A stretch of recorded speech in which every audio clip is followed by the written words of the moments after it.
अस्सलाम वालेकुम। इस वीडियो में आप सीखेंगे नीदर नॉर, मतलब ना तो ये ना तो वो। लास्ट वीडियो में हमने पढ़ा था ईदर और, यानी दो में से किसी एक चीज़ के बारे में।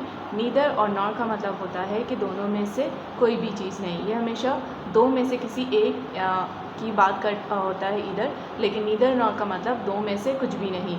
ये एक पेयर कंजंक्शन है, नीदर के साथ आप यूज़ करते हैं और नॉर। नीदर और nor is use to negate और deny both the given options, यानी आपके पास दो ऑप्शंस हैं और आपको दोनों में से कुछ भी नहीं चाहिए या दोनों में से कोई काम नहीं करना। एग्जाम्पल से समझते हैं इसे। For example, first example is ना तो ये डॉक्टर है ना मरीज़। तो आप कैसे बनाओगे? He is neither a doctor nor a patient. आप इसे नाइदर भी पढ़ सकते हो, नाइदर नॉर या नीदर नॉर, दो में से जो भी आपको दिल चाहता है बोलने का आप यूज़ कर सकते हैं। It's up to you. यहाँ पर आप नीदर को स्टार्टिंग में भी ला सकते हैं और इसको आप हेल्पिंग वर्ब के बाद भी लिख सकते हैं। He is neither a doctor nor a patient. ना तो ये डॉक्टर है ना मरीज़, यानी दोनों में से ये कुछ भी नहीं है। सेकेंड एग्जाम्पल इज़ ना तुम ना मैं उसे जानते हैं, यानी हम दोनों में से कोई भी उसे नहीं जानता।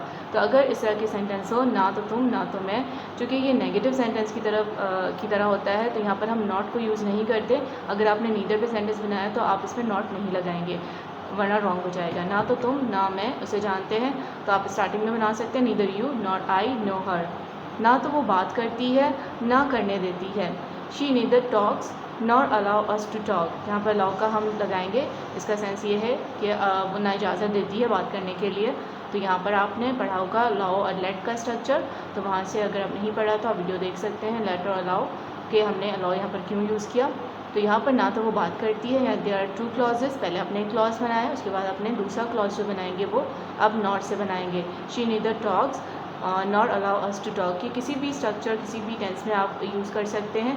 ये सेंटेंस है प्रेजेंट सिंपल का, तो हमने यहाँ पर प्रेजेंट सिंपल के रूल्स को फॉलो किया। और अगर आप नीदर और नॉर या ईदर और को यूज़ करते हो तो ये सिंगुलर का सेंस देता है। यहाँ पर आप हेल्पिंग वर्ब लगाओगे तो आपने सिंगुलर कंसिडर करके हेल्पिंग वर्ब को यूज़ करना है।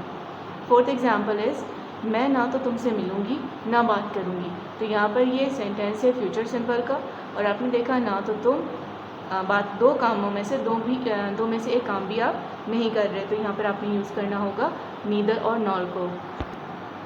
मतलब मैं ना तो तुमसे मिलूँगी ना बात करूँगी। तो देयर आर टू क्लॉजेस। पहला क्लॉज आपने बनाया I will neither meet you, और दूसरा ना बात करूँगी तो not talk to you.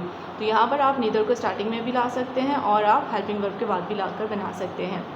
Fifth example is ना तो टीचर क्लास में थी और ना तालिब इल्म। तो यहाँ ना तो टीचर ना स्टूडेंट्स, इसको आप एक साथ लाकर सब्जेक्ट एज ए सब्जेक्ट बना लें। नीदर टीचर्स नॉर स्टूडेंट्स, दोनों में से एक भी नहीं है तो ये सिंगुलर कंसिडर होगा, इसलिए हम यहाँ पर यूज़ करेंगे वॉज को, वॉज इन द क्लास।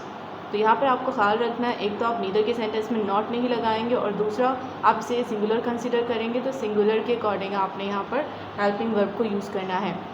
ना तो विकी क्रिकेट खेलता है ना ही अली। तो यहाँ पर आपने यूज़ करना है neither Vicky nor Ali place cricket. तो यहाँ पर देखें, ना तो विकी क्रिकेट खेलता है ना अली, यानी दोनों लड़कों में से कोई भी नहीं खेलता। तो हम स्टार्टिंग में लेकर आएंगे neither Vicky nor Ali place cricket, क्योंकि प्रेजेंट सिंपल का सेंटेंस है और नीदर दो लोगों में से कोई भी नहीं खेलता, तो यहाँ पर हम कंसीडर करेंगे सिंगुलर। तो यहाँ पर आपने एस और यस को यूज़ किया। तो नीदर नॉर के लिए आप प्रैक्टिस करें और सेंटेंसेस की, जिसमें आपने ख्याल रखना है कि दो क्लॉजेज होंगे और दोनों में से कोई भी काम नहीं कर रहा होगा, और दोनों में से कोई भी चीज़ नहीं होगी, और नेगेटिव सेंटेंस में ये बना रहे होते हैं और इसमें नॉट नहीं लगाते। नीदर नॉर का सेकेंड पॉइंट हमारे पास है नीदर ऑफ प्लूरल नाउन और या ऑब्जेक्ट प्रोनाउन। अगर आप नीदर ऑफ को यूज़ कर रहे हैं, ऑफ के बाद जो भी नाउन होगा आपने वो प्लूरल यूज़ करना है, और अगर ऑब्जेक्ट है तो आप प्रोनाउन है तो आप उसका ऑब्जेक्टिव केस लिखेंगे।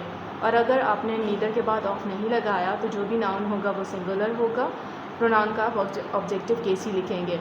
नीदर ऑफ हम यूज़ करते हैं कुछ भी नहीं, यानी इन दोनों में से किसी ने खाना नहीं खाया। तो यहाँ पर एक एज आप सब्जेक्ट सीख रहे होते हो कि इन दोनों में से किसी ने नहीं खाना खाया। फर्स्ट पॉइंट आपने एज अ पेयर कंजंक्शन सीखा कि नीदर नॉर को यूज़ करते हैं, और इस पॉइंट में आप सीखोगे कि एज अ सब्जेक्ट अगर दोनों में से कोई भी नहीं आपने किया तो यहाँ पर आपने कैसे बनाना है। फॉर एग्ज़ाम्पल, उन दोनों लड़कों में से किसी एक ने भी, यानी neither of boys has eaten food. और इसके बाद आपको देखना है कि आपका जो सेंटेंस है वो कौन से टेंस का है या कौन से स्ट्रक्चर का है, इसके अकॉर्डिंग आप बनाओगे। तो एज अ सब्जेक्ट आप नीदर ऑफ बॉयज़ या नीदर बॉय को यूज़ कर सकते हो, हैज़ ईटन फूड, यानी दोनों में से किसी ने नहीं खाया तो यहाँ पर ये सिंगुलर कंसीडर हुआ, तो यहाँ पर हेल्पिंग वर्ब आप सिंगुलर के अकॉर्डिंग लगाओगे। सेकंड सेंटेंस है, दोनों दिनों में से कोई भी दिन सही नहीं, यानी 2 दिन है और नीदर और ईदर को हम दो में से ही कंसिडर करते हैं, यानी 2 चीज़ों में से के लिए ही यूज़ किया जाता है। तो दोनों दिनों में से कोई भी दिन सही नहीं है, नीदर डे। यहाँ पे मैंने ऑफ नहीं लगाया तो मैं डे के साथ एस नहीं लगाऊंगी, neither day is good for me. Third example is, दोनों में से कोई भी पेन काम नहीं कर रहा, यानी आपके पास 2 पेन है और दोनों ही काम नहीं कर रहा, तो आप इसके लिए यूज़ करोगे neither of the pens is working. और यहाँ पे आपको ख्याल रखना है हेल्पिंग वर्ब का कि आपने यहाँ पर सिंगुलर सब्जेक्ट के अकॉर्डिंग हेल्पिंग वर्ब को यूज़ करना है। नंबर 4 इज़, दोनों में से कोई भी कमरा साफ़ नहीं है, यानी 2 रूम है और दोनों ही साफ़ नहीं है, तो आप यूज़ करोगे नीदर रूम या नीदर ऑफ रूम्स। 2 में से कुछ भी आप बोल सकते हैं, लेकिन ख्याल रखना है कि अगर आपने ऑफ लगाया है तो आप रूम के साथ एस लगाओगे। यहाँ पे मैंने ऑफ नहीं लिखा तो यहाँ पे मैंने रूम के साथ एस नहीं लगाया, इज़ क्लीन। तो फर्स्ट पॉइंट है पेयर का। सेकंड हमने पढ़ा नीदर ऑफ प्रोनाउन या नाउन प्लूरल के साथ, इसमें आपने एज सब्जेक्ट सीखा। थर्ड पॉइंट है नीदर का कि इनफॉर्मल स्पीच में जब कोई ऐसी बात करता है कि मुझे पिज़्ज़ा नहीं पसंद था और सामने वाला कहता है मुझे भी नहीं पसंद, यानी नेगेटिव सेंटेंस में भी का सेंस आता है, तो आप इसको कैसे यूज़ कर सकते हो। इनफॉर्मल स्पीच का मतलब समटाइम लोग ऐसे करते हैं मुझे भी नहीं पसंद, जो एक्सप्रेशन है उस एक्सप्रेशन को आप कैसे शॉर्ट फॉर्म में कहोगे। For example, I wasn't happy with the way the movie ended, तो यहाँ पर नेगेटिव सेंटेंस है, तो आप मैं खुश नहीं था, तो यहाँ पर आपने कहा कि मैं भी नहीं था, तो आप कह सकते हो मी नीदर या नीदर वॉज आई। यहाँ पे फॉर्मूला लिखा है नीदर, और आप नॉट भी यूज़ कर सकते हो। और उसके बाद आप यूज़ करोगे हेल्पिंग वर्ब, तो हेल्पिंग वर्ब आप यूज़ करेंगे। आपने देखा सामने वाले ने किस टेंस में या किस स्ट्रक्चर में बात की है, आपने उसी ही टेंस और स्ट्रक्चर में बात करनी है और उसी का हेल्पिंग वर्ब लगाना है, एंड देन सब्जेक्ट। बस इतना ही आपने शॉर्ट फॉर्म में बोलना है, पूरा सेंटेंस आप अगेन रिपीट नहीं करेंगे। Second sentence is Ali dozen like cats, Ali बिल्लियों को पसंद नहीं करता, तो आपने कहा मैं भी नहीं करती या मुझे भी नहीं पसंद, तो नहीं के साथ है तो आपने सिर्फ कहना है नॉर डू आई। डू हमने यहाँ पे इसलिए लगाया क्योंकि अली डजंट शो करा रहा है कि ये प्रेजेंट सिंपल का नेगेटिव का सेंटेंस है, तो इसलिए आप यूज़ करोगे नॉर डू आई या नीदर डू आई, क्योंकि नेगेटिव के लिए हम नीदर और नॉर खुद ही नेगेटिव है, तो यहाँ पर नॉट लगाने की नीड नहीं है। यू डिडंट कॉल मी, तुमने मुझे कॉल नहीं की, तो आपने कहा तुमने भी नहीं की, neither did you. I am not hungry, तो यहाँ पर आपको इधर का एक पॉइंट याद होगा, आप इस तरह भी कह सकते हो आई एम नॉट हंग्री, तो I am not hungry either, यानी मुझे भी भूख नहीं लगी, तो यहाँ पर मैं भी भूखी नहीं हूँ, इस तरह का सेंस होगा। इस तरह भी कह सकते हैं, और इनफॉर्मल में आप इस तरह कहोगे नीदर एम आई या नॉट एम आई।